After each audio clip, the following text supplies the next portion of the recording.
144 ವರ್ಷಗಳಿಗೊಮ್ಮೆ ಬರುವಂಥ ಈ ಕುಂಭ ಇದೆಯಲ್ಲ, ಅದು ವೆರಿ ಇಂಪಾರ್ಟೆಂಟ್. ಅದರಲ್ಲೂ ಈ ಸಂದರ್ಭದಲ್ಲಿ ಬರುವಂಥ ಮೌನಿ ಅಮಾವಾಸ್ಯೆ ಅದು ಬಹಳ ಬಹಳ ಆಸ್ಪಿಷಿಯಸ್ ಅನ್ನುವಂಥ ಒಂದು ಮಾತಿದೆ. ಪ್ರಯಾಗ್ರಾಜ್ಗೆ ತೆರಳಬೇಕಾಗಿದ್ದಂಥ ರೈಲು ಸ್ಥಗಿತಗೊಂಡಿದೆ. ಜನದಟ್ಟಣೆ ಕಡಿಮೆ ಮಾಡಬೇಕು ಅಂತ ಸುತ್ತಮುತ್ತಲಿನ ರೈಲುಗಳನ್ನು ಸ್ಟಾಪ್ ಮಾಡಲಾಗಿದೆ. ನೋಡಿ, ಹೋಗುವಂಥವರು 10 ಬಾರಿ ಯೋಚನೆ ಮಾಡಿ. ನಿಮಗೆ ಸಾಕಷ್ಟು ಟೈಮ್ ಇರಬೇಕು. ಅವಸರವಾಗಿ ಹೋಗಿ ಅವಸರವಾಗಿ ಬರ್ತೀವಿ ಅನ್ನುವಂಥದ್ದನ್ನು ಇಟ್ಕೊಬೇಡಿ ದಯವಿಟ್ಟು. ಈ ಮಕ್ಕಳನ್ನು, ತುಂಬ ವಯಸ್ಸಾಗಿರುವಂಥವ್ರನ್ನ, ಜೊತೆಗಿರುವಂಥವ್ರೆ ಈ ರೋಗ ರುಜಿನಗಳಿಂದ ಬಳಲ್ತಾ ಇರುವಂಥವ್ರನ್ನ ದಯವಿಟ್ಟು ಕರ್ಕೊಂಡು ಹೋಗಬೇಡಿ. ಬೇಕಾದಷ್ಟು ವ್ಯವಸ್ಥೆಗಳಾಗಿದೆ. ಅವ್ರು ಹೇಳ್ತಾ ಇದ್ರು 200 ಮೀಟ್ರಿಗೆ ಈ ಟಾಯ್ಲೆಟ್ಗಳ ವ್ಯವಸ್ಥೆ ಮಾಡಿರುವಂಥದ್ದಾಗಿರ್ಬೋದು, ನೀರಿನ ವ್ಯವಸ್ಥೆ ಆಗಿರ್ಬೋದು. ಆಶ್ಚರ್ಯ ಅಂತ ಅನಿಸುತ್ತೆ ಅನ್ನುವಂಥ ಮಾತನ್ನು ಡಾಕ್ಟರ್ ಸತ್ಯಪ್ರಕಾಶ್ ಇದೀಗ ತಾನೇ ಹೇಳ್ತಾ ಇದ್ರು. ಎಷ್ಟರ ಮಟ್ಟಿಗೆ ವ್ಯವಸ್ಥೆ ಮಾಡಿದ್ದಾರೆ ಅಂತಂದರೆ ಯಾವುದಕ್ಕೂ ಕೂಡ ಕೊರತೆ ಇಲ್ಲ ಅನ್ನುವಷ್ಟರ ಮಟ್ಟಿಗೆ ವ್ಯವಸ್ಥೆಯನ್ನು ಮಾಡಲಾಗಿದೆ. ಆದರೆ ಹುಷಾರಾಗಿರಿ. ನೀವು 10 ರಿಂದ 15 ಕಿಲೋಮೀಟರ್ ನಡೆಯುವಂಥ ಶಕ್ತಿ ನಿಮಗಿದ್ದರೆ ಮಾತ್ರ ನೀವು ಹೋಗಿ. ಸುಮ್ಮನೆ ಏನು ಅಂದರೆ ಹಿಂಡು ದಂಡು ಕಟ್ಕೊಂಡು ಹೋಗಿ ಸುಮ್ಮನೆ ಮೈಮೇಲೆ ಎಳ್ಕೋಬೇಡಿ ತೊಂದರೆಗಳನ್ನು. ಜೊತೆಗೆ ಏನೇ ವ್ಯವಸ್ಥೆ ಮಾಡಿದರೂ ಕೂಡ ಇವತ್ತು 8 ರಿಂದ 10 ಕೋಟಿ ಜನ ಬಂದು ಸ್ನಾನ ಮಾಡ್ತಾರೆ ಅಂತ ಏರ್ತಾನೆ ಇದೆ. ನಾನು 3 ರಿಂದ 4 ಅಂತಂದೆ, ಆಮೇಲೆ 6 ಕೋಟಿ ಅಂತಂದೆ. ಇದೀಗ ಬಂದಿರುವಂಥ ಮಾಹಿತಿ ಪ್ರಕಾರ ಇವತ್ತು ಒಂದು ಅಂದಾಜು 8 ಕೋಟಿ ಜನ ಸ್ನಾನ ಮಾಡ್ತಾರೆ ಅಂತ. 8 ಕೋಟಿ ಜನ ಸಾಮಾನ್ಯ ಸಂಗತಿನೇ ಇದು. 8-9 ಕೋಟಿ ಜನ ಅಂತಂದರೆ ನೀವು ತೀರಾ ಈ ಕರ್ನಾಟಕ, ಕೇರಳ ಜನಸಂಖ್ಯೆ, ಒಟ್ಟು ಜನಸಂಖ್ಯೆ ಅಪ್ಪ. ಇಷ್ಟೊಂದು ಜನರು ಬಂದಂಥ ಸಂದರ್ಭದಲ್ಲಿ ಯಾವ ರೀತಿ ವ್ಯವಸ್ಥೆಗಳಾಗಬೇಕು, ಯಾವ ವ್ಯವಸ್ಥೆ ಮಾಡಿದರೂ ಕೂಡ ಜನರ ಮನಸ್ಸಲ್ಲಿ ಆ ವ್ಯವಸ್ಥೆ ಫಾಲೋ ಮಾಡಬೇಕು ಅನ್ನುವಂಥ ಮನೋಭಾವನೆ ಇರಲಿಲ್ಲ ಅಂತಂತಂದರೆ ಅವ್ಯವಸ್ಥೆ ಆಗುವಂಥದ್ದು ಕಟ್ಟಿಟ್ಟ ಬುತ್ತಿ.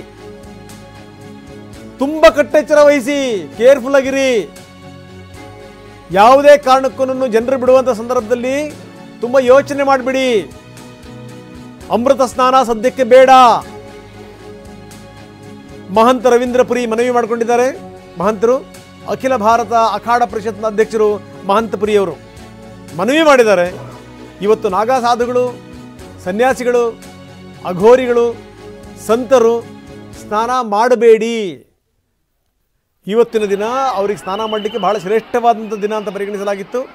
ಇದು ಮತ್ತು 3ನೇ ತಾರೀಕು ಬರುವಂಥ ವಸಂತ ಪಂಚಮಿ. ವಸಂತ ಪಂಚಮಿನೂ ಕೂಡ ಬಹಳ ಶ್ರೇಷ್ಠವಾದಂಥ ಪಂಚಮಿ.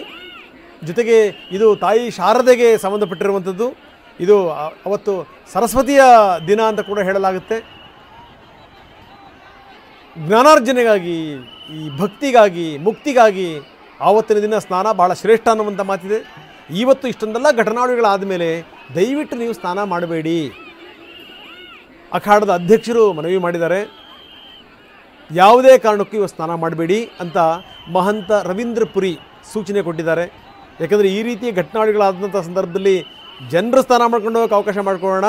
ಇವತ್ತು ಸಾಧುಗಳು, ಸಂತರು, ಸನ್ಯಾಸಿಗಳು, ನಾಗಾ ಸಾಧುಗಳು, ಅಘೋರಿಗಳು ಯಾರೂ ಕೂಡ ಇವತ್ತು ಸ್ನಾನ ಮಾಡಬೇಡಿ ಅಂತ ಅಖಿಲ ಭಾರತ ಅಖಾಡ ಪರಿಷತ್ನ ಅಧ್ಯಕ್ಷ ಮಹಂತಪುರಿ ಮನವಿ ಮಾಡಿಕೊಂಡಿದ್ದಾರೆ. ಇವತ್ತು ಸರಿಸುಮಾರು 10 ಕೋಟಿ ಜನ ಬಂದಿದ್ದಾರಂತೆ. ನೋಡಿ, ಈ ಸಂಖ್ಯೆ ಮತ್ತೆ ಜಾಸ್ತಿ ಆಯಿತು. 10 ಕೋಟಿ ಜನ ಬಂದಂಥ ಸಂದರ್ಭದಲ್ಲಿ ವ್ಯವಸ್ಥೆಗಳು ಅನ್ನೋದಿದೆಯಲ್ಲ, ಅದು ಯಾವ ರೀತಿ ಇರಬೇಕು, ಯಾವ ರೀತಿ ಮಾಡಬೇಕು. ಯಾಕಂದರೆ ಒಂದು ಚೂರು ಎಡವಟ್ಟಾದರೂ ಕೂಡ ಅಲ್ಲಿ ಆಗಬಾರದಂಥ ಘಟನೆ ಆಗಿ ಹೋಗಿಬಿಡುತ್ತೆ. ನೋಡಿ, ಈ ಬೆಳಗ್ಗೆ ಬಂದು ಸ್ನಾನ ಮಾಡಿ ಅಂತಂದರೆ 2 ಗಂಟೆಗೆ ಬಂದು ನಿಂತಿರೋದು, ಬ್ಯಾರಿಕೇಡನ್ನು ತಳ್ಳಿರೋದು, ಬ್ಯಾರಿಕೇಡನ್ನು ಮುರಿದು ಬಂದಿರುವಂಥವರು ಏಕಾಏಕಿ ಬಿದ್ದಿದ್ದು, ಹಿಂದ್ಗಡೆ ಓಡಿ ಬಂದಿರುವಂಥವ್ರು ಅವ್ರ ಮೇಲೆ ಕಾಲಿಟ್ಟು ಹೋಗಿದ್ದು. ಯಾರನ್ನು ನೀವು ನಿಯಂತ್ರಣ ಮಾಡ್ತೀರಿ? ಯಾವ ರೀತಿ ನಿಯಂತ್ರಣ ಮಾಡ್ತೀರಿ? ಅದಕ್ಕೆ ಕರ್ನಾಟಕದ ಒಬ್ಬ ವ್ಯಕ್ತಿ ಅಲ್ಲೇ ಇದ್ದಾರೆ. ಅವ್ರು ಹೇಳಿದ್ರು, ಸರ್ ವ್ಯವಸ್ಥೆಯನ್ನು ದೂರಬಾರ್ದು. ಅಲ್ಲಿ ನೋಡಿ, ಸಂಗಮನೂ ಅಲ್ಲೇ ಇರುತ್ತೆ, ನದಿನೂ ಅಲ್ಲೇ ಇರುತ್ತೆ, ನೀರೂ ನಮಗೆ ಸಿಗುತ್ತೆ, ಜೊತೆಗೆ ಬೇಕಾದಷ್ಟು ಟೈಮ್ ಇದೆ. ಇಂಥ ಸಂದರ್ಭದಲ್ಲಿ ನಾವ್ಯಾಕೆ ಅವಸರ ಮಾಡಬೇಕು ಅನ್ನುವಂಥ ಪ್ರಶ್ನೆ ಎಂಥ ಅದ್ಭುತವಾದಂಥ ಮಾತು ನೋಡಿ. ನಿಜಕ್ಕೂ ಆಗಬಾರದಂಥ ಘಟನೆ ಘಟಿಸಿ ಹೋಗಿದೆ.